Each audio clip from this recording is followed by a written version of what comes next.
माझं नाव नानाजी गोविंदा आदे, राहणार मानुली खुर्द, माजी जिल्हा परिषद सदस्य। मी आज दिनांक 27/11/2025 रोजी उपबाजार समिती गडचांदूर या ठिकाणी आलो असता मला शेतकऱ्यांनी कापूस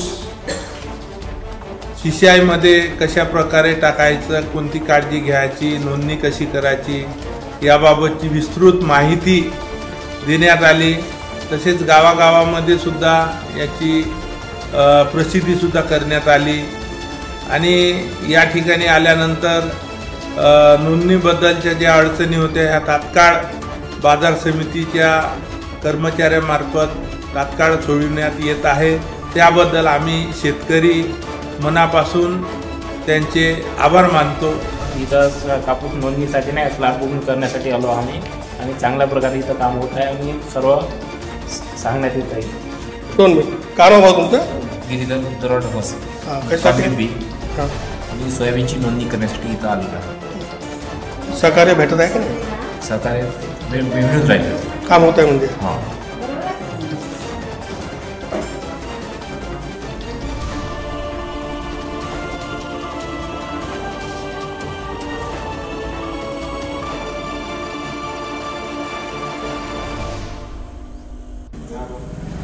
कवडू सीतारामजी देरकर, कृषी उत्पन्न बाजार समिती सचिव कोरपणा, भारतीय कपास निगम द्वारा अकोला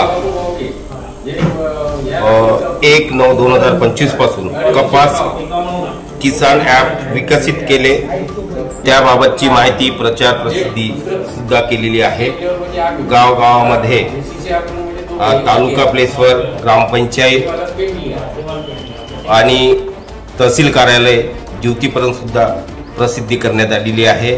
त्या ॲप कपास किसान ॲपबद्दल सर्व माहिती, कसा विकायचा कापूस, त्याच्याबद्दल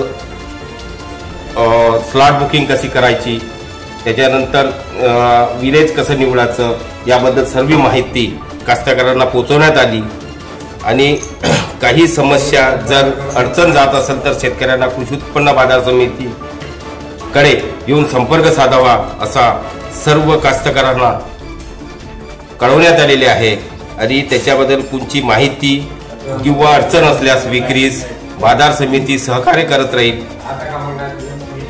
हे आव्हान असे करण्यात आले आहे।